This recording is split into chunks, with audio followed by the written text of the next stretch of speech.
Halo guys, balik lagi bareng aku belajar structure tuple test. Di sini kita udah masuk di skill ketiga nih. Jadi, skill ketiga ini membahas tentang appositive. Be careful of appositive.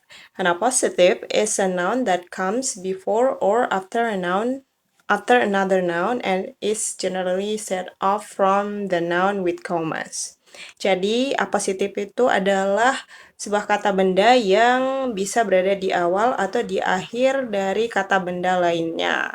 Terus itu biasanya dipisahkan dengan koma. Jadi, fungsi apositif dalam sebuah kalimat adalah keterangan tambahan. Nah, contoh strukturnya nih, ada dua struktur. Yang pertama adalah subjek, kemudian ada apositifnya, terus ada verbnya. Ingat ya, untuk keterangan tambahan ini, walaupun jenisnya adalah kata benda, tapi dia tidak bisa menjadi subjek. Jadi, tugasnya si apositif dalam kalimat, sekali lagi, adalah sebagai keterangan tambahan, bukan sebagai subjek. Contoh kalimat pertama nih, untuk pola pertama. Tom are really good mechanic is fixing the car. Is fixing the car. Oke, Tom ini adalah subjeknya, kemudian a really good mechanic ini adalah apositif yang menerangkan si Tomnya, di mana Tomnya itu adalah seorang mekanik yang sangat jago gitu di bidangnya. Terus is fixing ini sebagai verbnya. Oke, kita lihat untuk pola kedua, ada a really good mechanic, Tom is fixing the car. Jadi, susunan untuk yang kedua ini, apositif bisa berada di awal dengan cara apositifnya, koma, terus ada subjek dan verb. Nah, susunan apa yang nggak bisa? Dalam sebuah kalimat, subjek dan juga verb itu tidak boleh langsung dipisahkan oleh koma. Jadi, kalau misalkan ada susunannya nih, misal subjek, koma, verb gitu, itu nggak bisa ya. Jadi, susunan yang benar adalah subjek, koma, apositif, koma, verb. Atau enggak, si apositifnya di awal jadinya apositif, koma, subjek, verb. Gitu ya. Oke, kita lanjut ke contoh selanjutnya nih, biar makin paham. Oke, kita bahas. Di sini, aku punya contoh soal multiple choice, bla bla bla, George is attending the lecture. Oke, di sini kita bisa identifikasi nih, kalau George-nya ini sebagai apositif atau keterangan tambahan gitu. Karena di sini diapit oleh dua koma ya. Jadi di dalamnya ini sebagai apositif. Yang manakah sebagai verbnya? Verbnya tentu si is ini, is attending. Ini adalah verbnya. Berarti tugas kita adalah mencari subjek. Karena dalam sebuah kalimat harus ada subjek dan juga verb. Di sini baru ada apositif dan juga verbnya. Sekarang, apa aja yang bisa menjadi subjek? Yaitu jenis kata noun, bisa juga berupa pronoun. Kita lihat opsi yang A, apakah bisa menjadi subjek? Tentu saja tidak ya, karena si A ini yang right now itu keterangan waktu, dan keterangan waktu tidak bisa menjadi subjek. Kemudian untuk yang kedua, happily. Ada akhiran ly nih. Nah, kalau biasanya dalam kata yang akhirannya ly itu termasuk ke dalam adverb. Nah, untuk yang ketiga, dia juga bukan kata benda ya. Jadi yang paling tepat adalah di my friend sebagai kata benda dan sekaligus berfungsi sebagai subjek. So, kalimat lengkapnya menjadi my friend George is attending the lecture. Next, kita move ke contoh kedua lagi nih. Nah, untuk contoh yang kedua ini, bla bla bla, Sarah rarely misses her basketball shot. Oke, kita bisa lihat di sini. Ini mengikuti pola yang keberapa yuk? Yang pertama atau yang kedua? Oke, jawabannya adalah pola yang kedua, di mana apositifnya di awal, kemudian koma, subjek, dan juga verb. Nah, sekarang kita lihat contoh soal yang kedua ini. Kira-kira, yang manakah sebagai subjeknya? Oke, tentu saja subjeknya adalah Sarah. Nah, kemudian untuk verbnya adalah Mrs. Ini sebagai verb. Nah, kita sudah ada subjek dan juga verb. Di sebelumnya ada yang kosong nih, terus dipisahkan oleh koma. Berarti di awal ini adalah sebuah apositif. Dan apositif harus berupa kata benda. Coba kita lihat yang opsi A. An excellent basketball player. Ini tentunya udah benar ya. Jawabannya adalah A. Nah, kenapa dia nggak yang B? An excellent basketball player is. Ada kata is di sini. Nah, nanti dia is ini jadi verb dong. Dalam kalimatnya jadi double verb. Nggak bisa ya, harus ada satu subjek maupun satu verb. Kenapa yang C tidak bisa? Karena ada is-nya juga ya. Sarah is an excellent basketball player.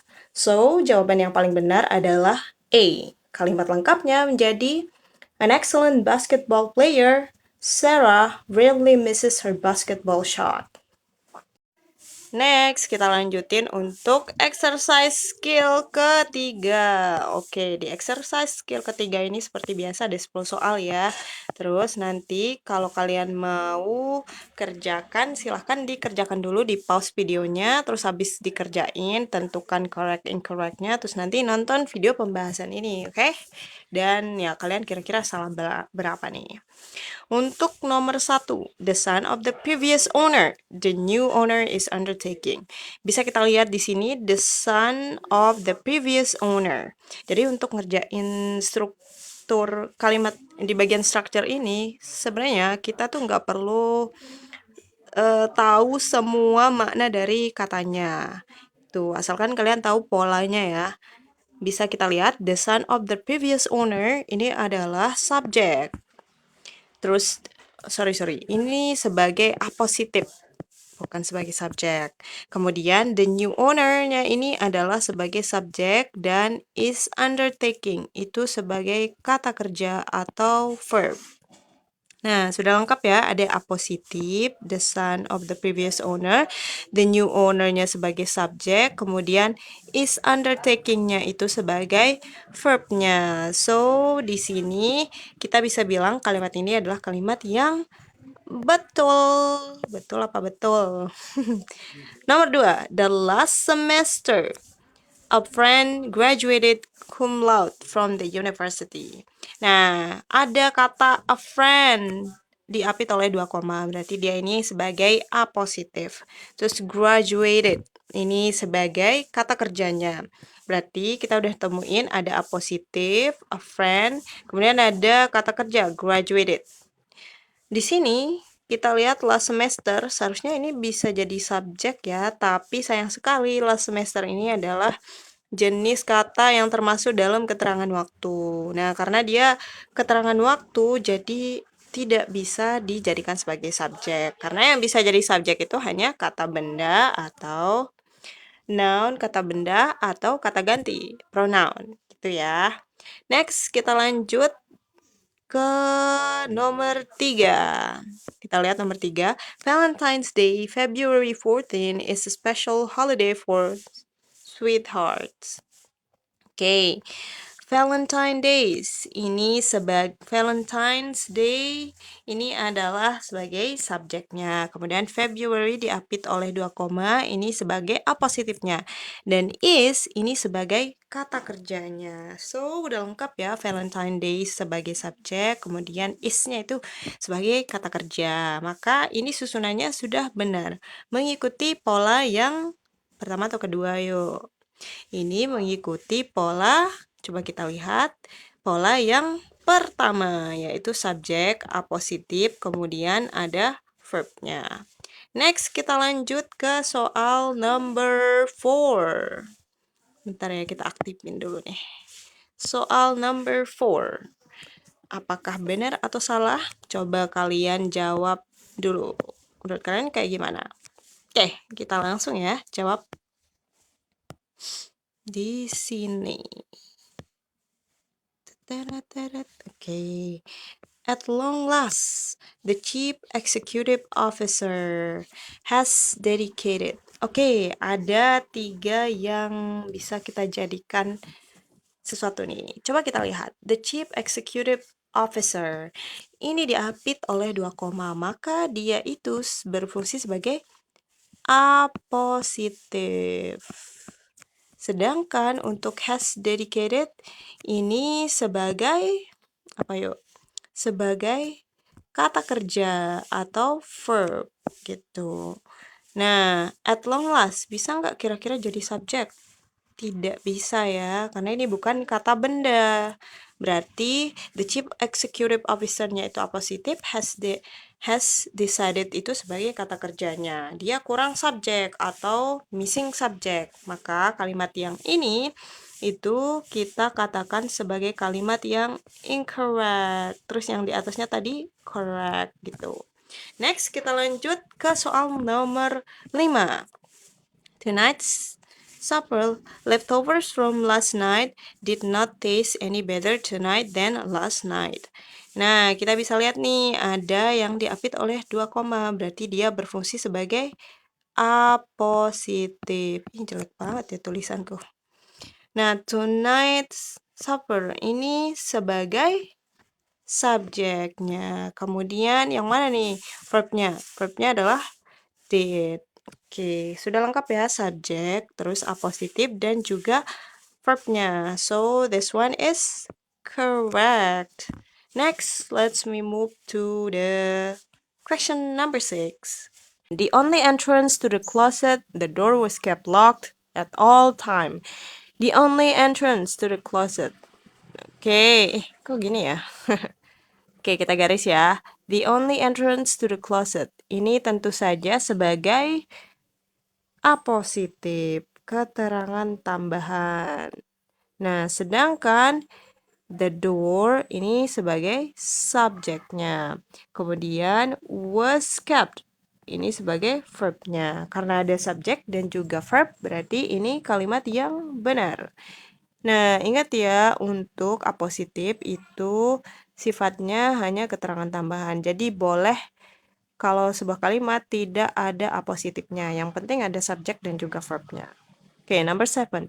In the cold of winter, a well heating unit would not turn on. In the cold of winter. Kebetulan ini bisa nggak ya kira-kira jadi subjek? Coba kita lihat nanti. A well heating unit diapit oleh 2 koma. Berarti dia ini sebagai apositif. Kemudian ada would. Ini sebagai kata kerja atau verb. Kita lihat di yang pertama, in the cold of winter. Tadi kan udah ada apositif dan juga ada verbnya.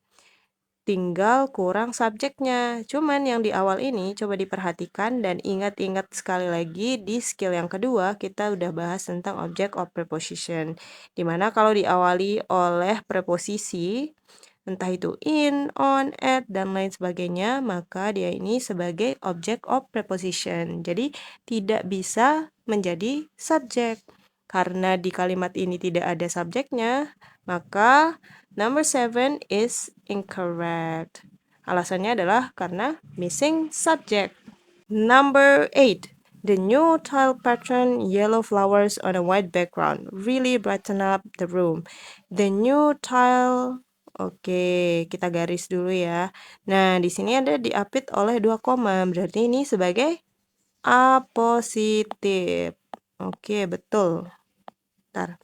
Nah, sedangkan really brightens up, ini sebagai verbnya. Kita lihat di awal.